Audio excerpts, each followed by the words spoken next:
बिस्मिल्लाहिर्रहमानिर्रहीम। अस्सलाम वालेकुम स्टूडेंट्स, आज की वीडियो में हम example and assignment of chapter number 11 electrostatics को सॉल्व करेंगे। एग्जांपल नंबर 11.1 के ऊपर चलते हैं। इसकी स्टेटमेंट देख लेते हैं। देखिए इसमें आपको ये कहा जा रहा है 3 charges Q1 equals to -5 microcoulomb, Q2 equals to 10 microcoulomb and Q3 equals to -12 microcoulomb are placed in a line as shown in figure. आपको यहाँ पर एक फिगर दिखाई जा रही है। ये तीनों जो है वो आपको एक लाइन के अंदर प्लेस्ड हुए नजर आ रहे हैं। अच्छा, अब यहाँ पर एक बात नोट कर लीजिएगा कि ये -5 +10 -12 ये आपको सिर्फ डायरेक्शन बताने के लिए जो है वो गिवन किए जा रहे हैं। जब आप न्यूमेरिकल वैल्यू इनकी कैलकुलेट करते हैं तो ये माइनस प्लस को जो है वो कंसीडर नहीं करते। ये आपको सिर्फ ये बता रहा है कि ये नेगेटिव चार्ज है, पॉजिटिव चार्ज है और ये भी नेगेटिव चार्ज है। ठीक है, जैसे आपको यहाँ पर डायग्राम के अंदर भी दिखाया जा रहा है। जब आप न्यूमेरिकल वैल्यू डालेंगे तो इनके साथ माइनस प्लस को पुट नहीं करेंगे। तो वो कह रहे हैं calculate the net electrostatic force on charge Q2 due to the other 2 charges. इन 2 चार्जेस की वजह से Q2 के ऊपर कितनी फोर्स आ रही है ये आपने कैलकुलेट करना है। तो देखिए बेटा, यहाँ पर हम लोग पहले इसको क्वेश्चन को थोड़ा सेलिब्रेट कर लेते हैं कि Q1 इसके ऊपर अट्रैक्टिव फोर्स एग्जर्ट करेगा टुवर्ड इटसेल्फ, यानी कि इसकी जो फोर्स है वो इस तरफ है, लेफ्ट डायरेक्शन। ठीक है, और Q3 इसको जो है वो राइट डायरेक्शन में ट्रैक करेगा, अपनी तरफ ट्रैक करेगा, यानी कि Q1 और Q3 की डायरेक्शन एक दूसरे की क्या है, ऑपोजिट है। ठीक है, तो हम लोग क्या करेंगे, पहले Q1 और Q2 के दरमियान जो है वो अट्रैक्टिव फोर्स निकालेंगे, फिर Q2 और Q3 के दरमियान अट्रैक्टिव फोर्सेस निकालेंगे और दोनों को सबट्रैक्ट करवा देंगे, क्योंकि दोनों की डायरेक्शन ऑपोजिट है। तो जब दोनों को हम लोग सबट्रैक्ट करवा देंगे तो हमारे पास Q2 के ऊपर ओवरऑल नेट फोर्स आ। ठीक, तो हम लोग जिसका सोल्यूशन स्टार्ट करते हैं कि हमारे पास जो है वो चार्ज 1 जो है वो 5 माइक्रोकूलम का है, Q2 जो है वो 10 माइक्रोकूलम का है, Q3 हमारे पास जो है वो 12 माइक्रोकूलम का है। क्योंकि हम लोगों ने जो है वो अट्रैक्टिव फोर्सेस निकालनी है तो हम लोग कूलम्स लॉ को इस्तेमाल करेंगे, जिसके लिए हमारे पास कूलम कांस्टेंट की रिक्वायरमेंट रहेगी, that is 9x/9 newton metre square पर कूलम का स्क्वायर। तो डिस्टेंस फ्रॉम चार्ज 1 to 2 हमारे पास 6 सेंटीमीटर का, इसको आप डिवाइड करवा देंगे 100 के साथ तो ये आ जाएगा 0.06 मीटर। सिमिलरली इस तरीके से हमारे पास डिस्टेंस फ्रॉम चार्ज 2 to 3 हमारे पास कितना है 4 सेंटीमीटर का, यानी कि ये हो जाएगा 0.04 मीटर, डिवाइड करवा देंगे 100 के साथ। आपने क्या करना है, नेट फोर्स ऑन चार्ज 2 निकाल। ठीक है, तो पहले मैं क्या कर रहा हूँ, फोर्स एक्सर्टेड बाय चार्ज 1 और 2 निकालो, that is represented by F12। यहाँ पर हम लोगों ने वैल्यूज पुट की, हमारे पास F12 कितना आ गया 125 न्यूटन। सिमिलरली इस तरीके से हम लोग जो है वो F32 यानी कि force exerted by charge 3 on 2 यहाँ पर हम लोग कैलकुलेट कर रहे हैं, यहाँ पर वैल्यूज हम लोग पुट करेंगे, हमारे पास F32 आ जाएगी, that is 675 Newton. Net force आपने निकालनी है, तो नेट फोर्स में देखें हमारे पास दोनों फोर्सेस की डायरेक्शन ऑपोजिट है जो कि Q2 के ऊपर लग रही है, दैट्स व्हाई मैं यहाँ पर क्या कर रहा हूँ F32 माइनस F12। ठीक है, हमने सिर्फ मैग्नीट्यूड निकालना है। ठीक है, हमने सिर्फ मैग्नीट्यूड निकालना है, दैट्स व्हाई मैं बड़ी वैल्यू में से छोटी वैल्यू को माइनस कर रहा हूँ, दैट इज 675 माइनस 125, डायरेक्शन नहीं बतानी। ठीक है, तो ये हमारे पास कितना हो जाएगा 675 माइनस 125, तो 550 न्यूटन की हमारे पास जो टोटल नेट फोर्स लग रही है चार्ज Q2 के पर Q1 और Q3 की वजह से। ठीक, ये हो गई हमारे पास एग्जांपल नंबर 11.1। फिर हमारे पास है असाइनमेंट नंबर 11.1। इसकी स्टेटमेंट देख लेते हैं। देखिए आपको यहाँ कहा जा रहा है कि 3 charges Q1 equals to 10 microcoulomb, Q2 equals to 50 microcoulomb and Q3 is place as shown in figure, यानी कि आपको यहाँ पर एक फिगर दिखाई जा रही है जिसमें Q1 और Q2 जो है वो 2 सेंटीमीटर के डिस्टेंस के ऊपर है और Q2 और Q3 जो है वो 6 सेंटीमीटर के डिस्टेंस के ऊपर है और Q1 और Q2 दोनों ही पॉजिटिव चार्ज है। ठीक है, वो कह रहे हैं कि what is the electrostatic charge on particle Q3। ठीक है, अब यहाँ पर आपकी बुक के अंदर मिस्टेक है। ठीक है, यहाँ लिखा हुआ है इलेक्ट्रोस्टैटिक फोर्स और आंसर में वो आपको जो है वो 90x-6 जो है वो कूलम ही गिवन करी, यानी कि चार्ज का आंसर गिवन करा, तो यहाँ पर आपका फोर्स का वर्ड जो है वो गलत लिखा हुआ है। ठीक है, तो क्वेश्चन हमारे पास क्या है, what is the electrostatic charge on particle Q3, यानी कि आपने Q3 का चार्ज कैलकुलेट करना है। और ये इंपॉर्टेंट चीज हमारे पास, if the net electrostatic force on charge Q2 is 0, अगर Q2 के ऊपर लगने वाली फोर्सेस का जो नेट है वो 0 के इक्वल है तो आपने Q3 का चार्ज कैलकुलेट करना है। तो जरा ध्यान से देखिएगा कि Q1 जो है इसके ऊपर रिपल्सिव फोर्स अप्लाई कर रहा है टुवर्ड्स राइट डायरेक्शन। ठीक है, Q1 Q2 पे कहां फोर्स अप्लाई कर रहा है, राइट डायरेक्शन में, और Q3 इसके ऊपर रिपल्सिव फोर्स अप्लाई करेगा लेफ्ट डायरेक्शन में, यानी कि यहां पर भी हमारे पास ये दोनों फोर्सेस एक दूसरे के ऑपोजिट डायरेक्शन में हैं, तो नेट फोर्स क्या हो जाएगा F12 माइनस F32। ठीक, तो हम लोग यहाँ पर इसका पहले डेटा ड्रॉ कर लेते हैं कि हमारे पास 3 चार्जेस हैं, Q1 हमारे पास 10 का, Q2 हमारे पास 50 का, Q3 हमें कैलकुलेट करना है कि हमारे पास क्योंकि हमने रिपल्सिव फोर्सेस निकालनी है अकॉर्डिंग टू कूलम्स लॉ, तो हमारे पास की वैल्यू कांस्टेंट है 9x/9 न्यूटन मीटर स्क्वायर पर कूलम का square. Distance from charge 1 to 2 आपको गिवन किया गया है, डिस्टेंस फ्रॉम चार्ज 2 to 3 आपको गिवन किया गया है। 2 सेंटीमीटर का मतलब है कि आप 2 को डिवाइड करवा देंगे 100 के साथ तो ये मीटर में कन्वर्ट हो जाएगा। सिमिलरली इस तरीके से 6 सेंटीमीटर को आप डिवाइड करवा देंगे 100 के साथ तो ये भी हमारे पास मीटर में कन्वर्ट हो जाएगा। फिर हम लोग जब सोल्यूशन स्टार्ट करेंगे कि आपको इस क्वेश्चन में ये कहा जा रहा है कि नेट फोर्स, ये देखें, if the net electrostatic force on charge Q2 is 0। अब Q2 के ऊपर लगने वाली 2 फोर्सेस हैं, एक Q1 लगा रहा है राइट डायरेक्शन में, Q3 लगा रहा है लेफ्ट डायरेक्शन में, यानी कि 3 को मैं F12 से माइनस कर दूंगा क्योंकि दोनों की डायरेक्शन क्या है, बिल्कुल ऑपोजिट है। और वो क्या कह रहा है कि नेट फोर्स क्या है 0, तो इसका मतलब ये कि नेट फोर्स क्या हो जाएगी 0। F12 को आप यहां लेकर आ जाएंगे तो आपके पास सिचुएशन क्या हो जाएगी कि हमारे पास जो दोनों रिपल्सिव फोर्सेस हैं F3 on 2 and F1 on 2 क्या हो जाएगी, बराबर हो जाएगी। ठीक, अब हमें क्या करना है, हमें चार्ज Q3 निकालना है। तो हम जो है वो क्या करते हैं दोनों को ये देखें इस वाली सिचुएशन को हम लोग जो है वो यूज करेंगे। अब देखें F3 on 2 का मतलब ये कि force exerted bye 3 on charge Q2। तो ये देखें हमारे पास क्या फॉर्मूला क्या बन जाएगा K Q2 Q3 divide by R32 का square according to coulomb's law. और यहाँ पर हमारे पास क्या force exerted by charge 1 on 2 that is K Q1 Q2 divide by R1 का स्क्वायर। देखें K Q2 से K Q2 कैंसिल आउट हो जाएगा। ठीक है, हमारे पास क्या रह जाएगा Q3 डिवाइड बाय R32 का square that will equal to Q1 divide by R12 का स्क्वायर। हम लोगों ने Q3 निकालना है तो R32 के स्क्वायर को आप वहां शिफ्ट करवा देंगे। ठीक है, वैल्यूज पुट करेंगे, वैल्यूज पुट करने के बाद हमारे पास जो है वो चार्ज आ जाएगा Q3 का दैट इज 9 एक्सपोनेंट -5 कूलम और Q3 equal to 9 exponent -6 coulomb. देखिए आपके पास ये आंसर है बुक के अंदर 9 एक्सपोनेंट -6 कूलम। जबकि एक क्वेश्चन में क्या कह रहा था कि आपने इलेक्ट्रोस्टैटिक फोर्स कैलकुलेट करनी है, फोर्स की हमारे पास यूनिट होती है न्यूटन। तो ये आपकी बुक के अंदर जो क्वेश्चन में मिस्टेक है, ये इलेक्ट्रोस्टैटिक फोर्स नहीं है, ये इलेक्ट्रोस्टैटिक चार्ज ऑन पार्टिकल है। ठीक, आगे चलते हैं एग्जाम्पल नंबर 11.2 के ऊपर। इसमें देखें आपको कहा जा रहा है कि find electric field at a distance of 30 centimetre from a 3 microcoulomb point charge, यानी कि आपके पास एक पॉइंट चार्ज है 3 माइक्रोकूलम का, उससे उस पॉइंट चार्ज से 30 सेंटीमीटर के ऊपर क्या इलेक्ट्रिक फील्ड आपकी होगी, ये आपने कैलकुलेट करना है। आपने पढ़ रखा है कि इलेक्ट्रिक फील्ड क्या होती है, the field around the charge with in which the point charge exerted the force on other charge is called the electric field.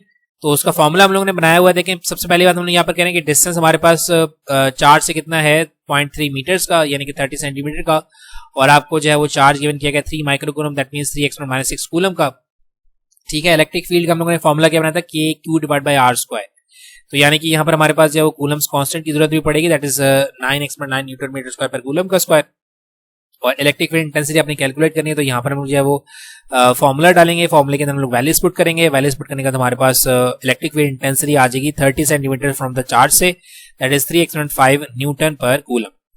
ठीक, आगे चलते हैं हमारे पास नेक्स्ट एग्जांपल नंबर 11.3। इसमें कहा जा रहा है कि अ metallic sphere of diameter 40 centimetre carry the charge of 600 microcoulomb, यानी कि आपके पास एक मेटालिक स्फीयर है जिसका डायमीटर 40 सेंटीमीटर का है और इसका चार्ज कितना है 600 माइक्रोकूलम का। Find the electric field intensity. आपने इलेक्ट्रिक फील्ड इंटेंसिटी कैलकुलेट करनी कहाँ, ए पॉइंट में at a distance 60 centimetre from the centre of sphere, यानी कि सेंटर ऑफ स्फीयर से 60 सेंटीमीटर। देखिए अब हमारे पास स्फीयर का जो डायमीटर है वो कितना है 40 सेंटीमीटर का, यानी कि रेडियस कितना होगा 20 सेंटीमीटर का। तो एट अ डिस्टेंस 60 सेंटीमीटर का मतलब ये कि आपने सरफेस से बाहर कहीं जो है वो क्या करना है, इलेक्ट्रिक फील्ड इंटेंसिटी कैलकुलेट करनी है at a distance of 60 centimetre from the centre of sphere, and दूसरा क्या है eight the surface of sphere. अगर आपने सरफेस के ऊपर जो है वो कैलकुलेट करनी है तो आपके पास जो है वो रेडियस ही डिस्टेंस हो जाएगा, इसको हम लोग जो है वो एलिब्रेट करेंगे। फिलहाल हम लोग यहाँ पे डेटा बना लेते हैं। देखिए हमारे पास जो डायमीटर है वो 40 सेंटीमीटर का है, डायमीटर को हम कन्वर्ट करवाएंगे रेडियस के अंदर, तो डायमीटर का हाफ होता है रेडियस, कितना हो जाएगा 20 सेंटीमीटर का, इसको हम लोग जो है मीटर में कन्वर्ट करेंगे तो हमारे पास ये कितना हो जाएगा 0.2 मीटर हो जाएगा रेडियस ऑफ द स्फीयर। ठीक, उसके बाद आपको जो है वो चार्ज गिवन किया जा रहा है स्फीयर का दैट इज 600 एक्सपोनेंट -6 कूलम, यानी कि माइक्रोकूलम। इसके बाद आपको ये कहा जा रहा है कि आपने इलेक्ट्रिक फील्ड इंटेंसिटी कैलकुलेट करनी है कहाँ 60 सेंटीमीटर के डिस्टेंस के ऊपर, यानी कि 0.6 metre from the centre of the sphere से। और दूसरा आपको ये कहा जा रहा है कि आपने जो है वो कहाँ कैलकुलेट करनी है। देखिए अब ये इंपॉर्टेंट है हमारे पास, सरफेस ऑफ स्फीयर का मतलब ये है कि सरफेस ऑफ स्फीयर का मतलब है कि सेंटर से सरफेस तक का डिस्टेंस हमारे पास क्या हो जाएगा, रेडियस हो जाएगा। ठीक है, और रेडियस हमारे पास कितना 0.2 मीटर का। तो दूसरे वाले का आपको डिस्टेंस गिवन नहीं कर रहा, दूसरे वाले को आपको हिंट गिवन कर रहा है। सरफेस ऑफ स्फीयर का मतलब है कि रेडियस ऑफ स्फीयर को आपको जो है वो डिस्टेंस यहाँ पर मेंशन करना पड़ेगा दैट इज 0.2 मीटर। ये 20 सेंटीमीटर को आप डिवाइड करेंगे तो ये 0.2 मीटर हो जाएगा, गलती से 0.4 लिखा हुआ है। ठीक है, चले इसका हम लोग जो सोल्यूशन स्टार्ट करते हैं कि इलेक्ट्रिक फील्ड इंटेंसिटी ए पार्ट हम लोग कैलकुलेट करते हैं, दोनों को हम लोग डिवाइड करेंगे तो हमारे पास कितना हो जाएगा 15 एक्सपोनेंट -6 न्यूटन पर कूलम आ जाएगी। कहाँ पे 60 सेंटीमीटर की डिस्टेंस के ऊपर। और हम लोग अगर देखें यहाँ मैं बात कर रहा था कि एट द सरफेस के ऊपर ना, तो सेंटर से सरफेस तक जो distance that is called the radius. ठीक है, तो हमने सरफेस के ऊपर इलेक्ट्रिक फील्ड कैलकुलेट करनी है, तो यानी कि इसका जो डिस्टेंस है वो क्या हो जाएगा, रेडियस ही हो जाएगा। ठीक, सो दैट्स व्हाई हमारे पास फॉर्मूला क्या है K Q divide by R square. देखें K हमारे पास क्या 9 एक्सपोनेंट 9, चार्ज हमारे पास कितना 600 एक्सपोनेंट -6 कूलम का, और डिस्टेंस हमारे पास कितना है radius that will be equal to 0.2 का स्क्वायर। तो हमारे पास इलेक्ट्रिक फील्ड इंटेंसिटी आ जाएगी at the surface 135 exponent 6 newton पर कूलम और 113.5 एक्सपोनेंट 7 न्यूटन पर कूलम। ठीक, इसके बाद हम लोग चलते हैं एग्जांपल नंबर 11.5 के ऊपर। देखें आपकी बुक के अंदर जो है वो नंबरिंग के अंदर भी मिस्टेक्स हैं। तो यहाँ पर आपको कहा जा रहा है कि you have a 12 volt motorcycle battery that can move 5000 coulomb of charge यानी कि आपके पास एक बाइक की बैटरी है 12 वोल्ट्स की, जिसकी हमारे पास जो चार्ज है कितना है 500 कूलम का, and 12 volt car battery that can move 60,000 coulomb of charge. और एक हमारे पास कार की बैटरी है जो कि कितना चार्ज मूव करा रहा है 60,000 कूलम का चार्ज मूव करा रहा है। How many energy does each deliver. तो आपने क्या करना है, दोनों बैटरीज की जो है वो एनर्जी बतानी कि वो कितनी एनर्जी डिलीवर कर रहे हैं। तो हम लोग यहाँ पर डेटा ड्रॉ कर लेते हैं कि हम यहाँ पर कह रहा हूँ कि वोल्टेज ऑफ मोटर बाइक की हमारे पास यहाँ पर गिवन किया गया कितना 12 वोल्ट का, और charge of battery of motor bike कितना है 5000 कूलम का। ठीक, और आपको जो है वो voltage of car battery given किया जा रहा है 12 वोल्ट्स का, और charge of cars battery given किया जा रहा है 60,000 कूलम का। और आपको ये कहा जा रहा है कि आपने क्या करना है, energy of motor bike battery और energy of car battery, B में कार बैटरी निकालनी है। ठीक है, तो इसका सोल्यूशन हम स्टार्ट करने का हमारे पास फॉर्मूला क्या है। आपने जो है वो पोटेंशियल डिफरेंस का फॉर्मूला पढ़ा, that V equals to W divided by charge. ठीक है, वर्क डन पर unit charge that will be equals to the potential difference. तो हमारे पास देखिए यहाँ पर वोल्टेज जो है वो बेसिकली पोटेंशियल डिफरेंस ही है। तो हमने क्या करना है, हमें एनर्जी निकालनी है। तो work done is always equivalent to energy. Work done और एनर्जी एक ही चीज है, जितना वर्क आप करते हैं उतनी एनर्जी आपके पास जनरेट होती है। ठीक है, तो हमने यहाँ पर वर्क डन निकालना है बेसिकली। तो मैं work done of motor bike को जो यहाँ पर सेपरेट कर लूंगा, ये क्यू एम वाने जाके मल्टीप्लाई करवा दूंगा। तो वी एम कितना है हमारे पास 12, क्यू एम कितना है 5000, दोनों को मल्टीप्लाई करेंगे कितना हो जाएगा 6000 जूल हो जाएगा, या फिर 6 एक्सपोनेंट 4 जूल हो जाएगा। सिमिलर तरीके से हम लोग पार्ट बी के अंदर भी यही करेंगे कि हमारे पास जो है वो V C that will be equal to W C divided by Q C. ये गलती से आ गया, ये डब्ल्यू सी जो है ये नहीं है यहाँ पे। ठीक है, पोटेंशियल डिफरेंस का फॉर्मूला क्या था, वर्क डन ऑन चार्ज। ठीक है, तो हमारे पास मैं कार की बैटरी की बात कर रहा हूँ, तो ये कार का potential difference that will be equal to car का बैटरी की एनर्जी डिवाइड बाय कार का चार्ज। ठीक, तो ये तमाम चीजें है ना ये गलती से आ गई हैं, इसको आपने जो है वो कंसीडर, यानी कि डब्ल्यू सी इक्वल टू 720,000 इसको आपने कंसीडर नहीं करना, यहाँ तक है ये फॉर्मूला। ठीक, अब देख मुझे डब्ल्यू सी निकालना है। डब्ल्यू सी निकालने के लिए मैं क्या करूंगा, वीसी को क्यू से मल्टीप्लाई करवा दूंगा। तो वीसी हमारे पास कितना है, वीसी हमारे पास है 12 वोल्ट्स का, और क्यूसी हमारे पास कितना है 60,000 का। तो इसको हम लोग जो है मल्टीप्लाई करवा देंगे, हमारे पास कितना हो जाएगा 720,000 जूल, यानी कि हम यहाँ पर इसको जो है वो नोटेशन में कर सकते हैं 7.2 एक्सपोनेंट 5 जूल्स। ठीक, ये हो गई हमारे पास एग्जांपल नंबर 11.5। फिर हम लोग चलते हैं असाइनमेंट नंबर 11.2 के ऊपर। देखिए इसमें आपको कह रहा है कि मैंने 12 volt car battery powers a single 30 what headlight. ये वॉट बेसिकली, वॉट का मतलब हमारे पास जो यूनिट है वो पावर की है, यानी कि आपके पास एक 12 वोल्ट्स की जो कार बैटरी है वो 30 वाट की जो है वो पावर की हेडलाइट को जनरेट करिए। How many electron pass through it in each second, यानी कि एक सेकंड के अंदर कितने इलेक्ट्रॉन्स पास आउट होंगे ये आपने कैलकुलेट करने हैं। तो इसका हम लोग जो है वो डेटा ड्रॉ कर लेते हैं। वोल्टेज हमारे पास गिवन कर रहा है वो 12 वोल्ट्स का, पावर हमें वो गिवन कर रहा है 30 वॉट्स की। वो कह रहे हैं कि कितने इलेक्ट्रॉन्स गुजरेंगे, नंबर ऑफ इलेक्ट्रॉन्स को हम लोग एन से रिप्रेजेंट करते हैं, ईच सेकंड का मतलब टाइम आपको गिवन कर रहा है 1 सेकंड का। ठीक, और चार्ज ऑन सिंगल इलेक्ट्रॉन हमारे पास होता है 1.6 एक्सपोनेंट -19 कूलम। और फॉर्मूला देखें हमारे पास होगा नंबर ऑफ इलेक्ट्रॉन निकालने के लिए हमारे पास एक ही फॉर्मूला इस्तेमाल होता है, that is Q equals to N E. Right, हमने n निकालना है तो हमारे पास जो है वो चार्ज होना चाहिए। अब चार्ज निकालने के देखिए मैं पावर का जो फॉर्मूला इस्तेमाल करूंगा। पावर क्या होता है, rate of doing work. Power क्या होती है, रेट ऑफ डूइंग वर्क, और ये वर्क हमारे पास जो है वो इलेक्ट्रिकल वर्क डन है। और इलेक्ट्रिकल वर्क डन के लिए अगर मैं डेफिनेशन इस्तेमाल करूंगा पोटेंशियल डिफरेंस की, तो ये मेरे पास क्या हो जाएगा, वी क्यू के इक्वल हो जाएगा।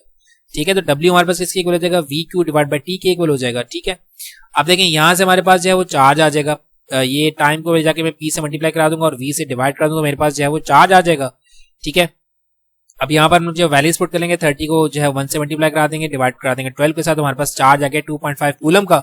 तो जब चार्ज हमारे पास आ गया तो इलेक्ट्रॉन्स ऑलरेडी हमारे पास देखिए नंबर ऑफ मतलब चार्ज ऑन सिंगल इलेक्ट्रॉन हमें पता है 1.6 एक्सपोनेंट -19 कूलम होता है। तो फॉर्मूले के मैं यहाँ पर पुट करूंगा, n क्या हो जाएगा, Q डिवाइड बाय E हो जाएगा। चार्ज आपने निकाला 2.5, इसको आप डिवाइड करा देंगे 1.6 एक्सपोनेंट -19 कूलम के साथ, तो आपके पास नंबर ऑफ इलेक्ट्रॉन्स आ जाएंगे 1.56 एक्सपोनेंट 19 इलेक्ट्रॉन्स। ठीक, ये हो गई हमारे पास असाइनमेंट नंबर 11.2। फिर हम लोग चलते हैं एग्जांपल नंबर 11.6 के ऊपर। देखें यहाँ पर आपको कहा जा रहा है कि point charge of 3 microcoulomb is place at point O। यहाँ पर आपके पास एक पॉइंट चार्ज है जिसका हमारे पास चार्ज कितना है 3 माइक्रोकूलम का, between M and N, M और N के जो है वो दरमियान O पॉइंट के ऊपर प्लेस्ड है 3 centimetre apart from point M। यहाँ से 2 सेंटीमीटर की डिस्टेंस के, अच्छा ये 3 सेंटीमीटर गलती से आ गई, 2 सेंटीमीटर की डिस्टेंस यहाँ पर है। नहीं, अच्छा sorry, between m and n 3 centimetre apart का मतलब है कि m और n टोटली 3 सेंटीमीटर के डिस्टेंस के ऊपर है। फिर वो कह रहा है कि point m is 2 centimetre from the charge, यानी कि m जो है वो चार्ज से 2 सेंटीमीटर के डिस्टेंस के ऊपर है, and n is 1 centimetre from the charge, और n जो है वो चार्ज से 1 सेंटीमीटर के डिस्टेंस के ऊपर है। What is a potential difference Vm minus Vn? आपने क्या करना है, पोटेंशियल डिफरेंस निकालना है फ्रॉम Vm माइनस Vn। ठीक, तो पोटेंशियल डिफरेंस का हम लोगों ने फॉर्मूला बनाया था। ठीक है, तो पहले हम लोग यहाँ पर से जो है वो डेटा रिप्रेजेंट कर देते हैं। हमारे पास चार्ज गिवन किया गया 3 एक्सपोनेंट -6 कूलम यानी कि माइक्रो कूलम का। फिर हमें जो है वो distance from m point given किया गया है, कितना है 2 सेंटीमीटर यानी कि 0.02 मीटर का। डिस्टेंस फ्रॉम n पॉइंट हमारे पास है 1 सेंटीमीटर, तो ये हो जाएगा 0.01 मीटर का। आपने क्या करना है, पोटेंशियल डिफरेंस निकालना है that is produced by point m and n। ठीक, तो आपने फॉर्मूला बनाया था इसका पोटेंशियल डिफरेंस का। ठीक है, पोटेंशियल डिफरेंस का फॉर्मूला आपने बनाया था पॉइंट चार्ज से, that is V equals to KQ divided by R। ठीक है, फॉर्मूला आपने बनाया था electric potential due to a point charge, that is V equals to KQ divided by R। ठीक है, तो वही हमारे पास यहाँ पर फॉर्मूला इस्तेमाल हो रहा है। मैं Vm को ये अलग निकालूंगा। ठीक है, Vm के लिए क्या हो जाएगा, KQ divide by RM। Similar इस तरीके से Vn के लिए क्या हो जाएगा, KQ डिवाइड बाय RN। तो यहाँ पर मैं यहाँ पर वैल्यूज पुट करता हूँ, तो हमारे पास Vm आ जाएगा 13.5 एक्सपोनेंट 5 वोल्ट्स। इसी तरीके से मैं Vn कैलकुलेट कर लूंगा, Vn की मैं वैल्यूज पुट करूंगा, तो मेरे पास Vn कितना आ जाएगा 27 एक्सपोनेंट 5 वोल्ट्स। ठीक, अब मुझे क्या करना है, दोनों के दरमियान पोटेंशियल डिफरेंस निकालना है, तो दोनों को मैं सब्ट्रैक्ट करवा दूंगा, तो मेरे पास आंसर कितना आ जाएगा -13.5 एक्सपोनेंट 5 वोल्ट्स। आपको यहाँ पर कहा जा रहा है कि आपने m पॉइंट से n पॉइंट के दरमियान पोटेंशियल डिफरेंस निकालना है, तो यहाँ पर पास कितना आ रहा है -13.5 एक्सपोनेंट 5 वोल्ट्स का हमारे पास जो है वो पोटेंशियल डिफरेंस बेसिकली क्रिएट हो रहा है O पॉइंट के चार्ज के ऊपर। ठीक, ये हो गया हमारे पास एग्जांपल नंबर 11.6। नेक्स्ट असाइनमेंट पर चलते हैं, असाइनमेंट नंबर 11.3। देखें यहाँ पर कह रहा है कि two charges 5 exponent -8 coulomb and -3 exponent -8 coulomb are located 16 centimetre apart, यानी कि ये दोनों चार्जेस जो है वो 16 सेंटीमीटर के डिस्टेंस के ऊपर है। At what points on the line joining the two charges is the electric potential zero? ऐसा कौन सा पॉइंट है जो कि दोनों चार्जेस को लाइन को ज्वाइन कर रहा है जहां पर आपके पास इलेक्ट्रिक पोटेंशियल जीरो होगा? Take the potential energy at infinity to be zero, यानी कि आपने कोई ऐसा इनफाइनाइट पॉइंट लेने जहां पर आपकी पोटेंशियल एनर्जी जीरो होगी। ठीक है, तो हम इसको थोड़ा सेलिब्रेट करते हैं बाय यूजिंग द डायग्राम। देखिए, आपको यहाँ पर ये नजर आ रहा है कि आपके पास ये पॉइंट जो है ये Q1 है, ये पॉइंट जो है वो Q2 है, और दोनों के दरमियान डिस्टेंस आपके पास कितना गिवन किया गया, 16 सेंटीमीटर का। ठीक, अब वो कह रहा है कि आपने एक ऐसा पॉइंट यहाँ पर जो है वो कंसीडर करना है कि जहां पर आपके पास पोटेंशियल क्या हो, जीरो हो। ठीक है, at what point on the line, यानी कि ऐसे कौन से पॉइंट्स हैं लाइन के ऊपर जहां पर आपके पास इलेक्ट्रिक पोटेंशियल जो है वो जीरो होगा। तो मैं यहाँ पर देखें कि ये जो चार्ज Q1 है ये तो मैग्नीट्यूड में बड़ा है। ठीक है, तो राइट साइड पर तो मेरे पास जो है वो ऐसा पॉइंट नहीं हो सकता जहां पर मेरे पास जो है इलेक्ट्रिक पोटेंशियल जीरो हो। ठीक है, Q2 मेरे पास मैग्नीट्यूड में छोटा है, तो इससे अगर मैं लेफ्ट साइड पर देखूंगा तो यहाँ पर मेरे पास जो है पोटेंशियल एनर्जी, यानी कि ऐसा पॉइंट आ सकता है जहां पर मेरे पास पोटेंशियल एनर्जी क्या हो, जीरो हो। ठीक है, इलेक्ट्रिक पोटेंशियल की मैं आपको डेफिनेशन जो है वो दोबारा से रिप्रेजेंट करूंगा कि आपने क्या कहा था कि अगेंस्ट द फील्ड आप वर्क डन करवाते हैं तो आपके पास जो है पोटेंशियल एनर्जी जनरेट हो जाती है। ठीक है, तो आप उसको इन्फिनिटी से, यानी कि इन्फिनिटी से किसी खास पॉइंट के ऊपर लेकर जाते हैं तो आपको जो है वो वर्क कराना पड़ता है। तो वो आपसे पूछ रहा था आपने इसको मूव करवाना कहां से स्टार्ट किया था, वो पॉइंट आपने कैलकुलेट करना है, that is called the zero electric potential. ठीक, यानी कि ये पॉइंट हमें कैलकुलेट करना है जो कि Q2 से x डिस्टेंस के ऊपर है। ठीक, तो इसका हम लोग जो वो डेटा ड्रॉ करते हैं। Q1 हमारे पास कितना है, 5 एक्सपोनेंट -8 कूलम का। Q2 हमारे पास कितना है, -3 एक्सपोनेंट -8 कूलम का। ठीक है, दोनों के दरमियान जो टोटल डिस्टेंस है वो 16 सेंटीमीटर का है, और हमें क्या करना है, हमें ये x डिस्टेंस कैलकुलेट करना है जो कि मैंने लेट किया हुआ है। ठीक है, मैं ये लेट कर रहा हूँ कि x डिस्टेंस पर मेरे पास जो है वो पोटेंशियल क्या होगा, जीरो होगा। ये मैं अपनी तरफ से लेट कर रहा हूँ। ठीक, तो देखें एट पॉइंट O की अगर मैं बात करूं तो मेरे पास देखें पॉइंट O के पर दो पोटेंशियल आ रहे होंगे, एक V1 का पोटेंशियल आ रहा होगा, एक V2 का पोटेंशियल आ रहा होगा। ठीक, लेकिन हमारे पास जो टोटल पोटेंशियल है वो क्या है, इलेक्ट्रिक पोटेंशियल क्या है, जीरो। ठीक, जो टोटल इलेक्ट्रिक पोटेंशियल है वो क्या है, जीरो। तो यहाँ पर टोटल इलेक्ट्रिक पोटेंशियल क्या हो गया, जीरो। और V1 जो है हमारे पास क्या हो जाएगा, Q1 डिवाइडेड बाय R देखें Q1 के लिए हमारे पास कितना हो जाएगा, ये देखें टोटल हमारे पास कितना था, 16। हम इस पॉइंट तक का डिस्टेंस ले रहे हैं, टोटल डिस्टेंस कितना है, 16। तो हमारे पास इस पॉइंट का Q1 से डिस्टेंस हो जाएगा 16 माइनस x हो जाएगा। ठीक है, तो ये मेरे पास फॉर्मूला क्या हो गया V का, that is KQ divide by R की जगह कितना आ जाएगा, 16 माइनस x। इस वाले पॉइंट की हम लोग बात कर रहे हैं। टोटल डिस्टेंस कितना है, 16 इसमें से आपने ये वाला डिस्टेंस माइनस कर दिया, कितना आ गया 16 माइनस एक्स, ठीक है, माइनस V2 का पोटेंशियल पॉइंट O के ऊपर क्या हो जाएगा KQ2 डिवाइडेड बाय इसका डिस्टेंस कितना है x, ठीक है। दोबारा से मैं यहां पर आपको जो है वो थोड़ा सा क्लियर कर दूं, टोटल पोटेंशियल कितना है 0, यानी कि पोटेंशियल डिफरेंस आपके पास कितना है, देखिए इलेक्ट्रिक पोटेंशियल का पोटेंशियल डिफरेंस कितना है 0।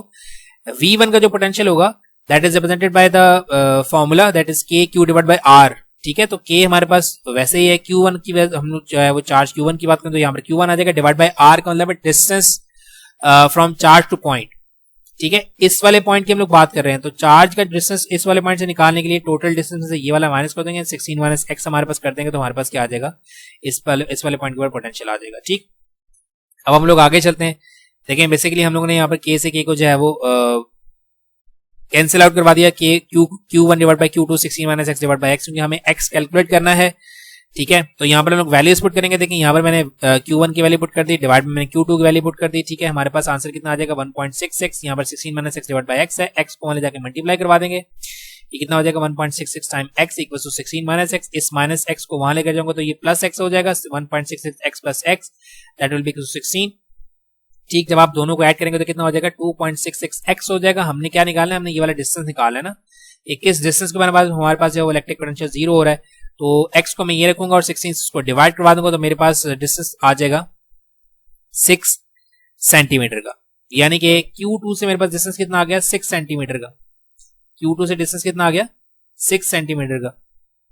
तो so the distance from charge Q2 is equal to 10 centimetre, यानी कि अगर मैं टोटल डिस्टेंस निकालूंगा 16 में से अच्छा Q1 से निकाला हुआ, 16 में से आप जो है वो x को माइनस कर देंगे, 16 माइनस 6 कर देंगे तो आपके पास कितना आ जाएगा 10 सेंटीमीटर, देखिए Q1 है बेसिकली, ठीक है। तो ये हमारे पास है असाइनमेंट नंबर 11.3। इसके बाद हम लोग चलते हैं एग्जांपल नंबर 11.6 के ऊपर, देखें इसमें कह रहा है कि a particle carrying a charge of 3 electron falls through a potential difference of 5 volts, यानी कि आपके पास एक पार्टिकल है जिसका चार्ज जो है वो 3 टाइम्स इलेक्ट्रॉन है और वो क्या करे पोटेंशियल डिफरेंस में जो है वो फॉल कर रहा है, जिसका वोल्टेज हमारे पास कितना है 5 वोल्ट्स का।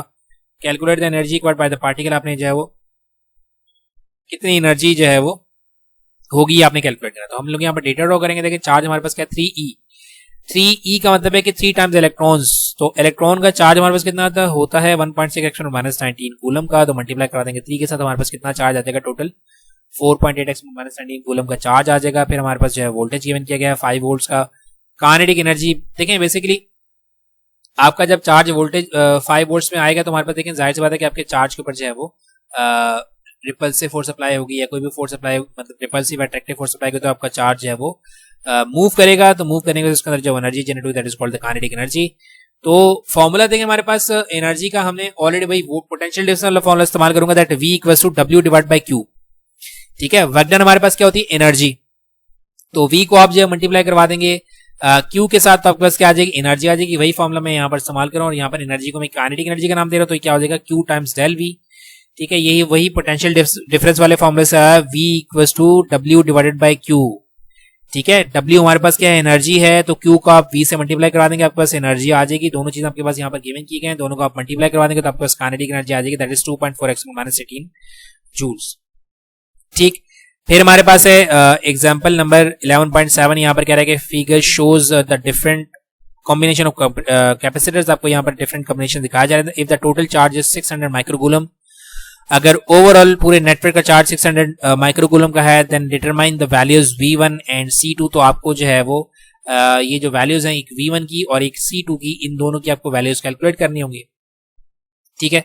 तो हम यहाँ पर डेटा ड्रॉ करते हैं, देखिए हमारे पास C1 गिवन किया गया है, हमें C3 गिवन किया गया है, हमें V2 गिवन किया गया है, हमें टोटल चार्ज गिवन किया गया है, हमें V1 निकालना है और हमें C2 निकालना है, ठीक। तो पहली बात तो ये कि आपको यहाँ C1 के ऊपर जो है वो C1 आपके वोल्टेज के साथ यानी कि बैटरी के साथ जो सीरीज के अंदर कनेक्टेड है, तो सीरीज में हमारे पास जो चार्ज होता है वो सेम होता है जबकि वोल्टेज ड्रॉप होता है, ठीक है।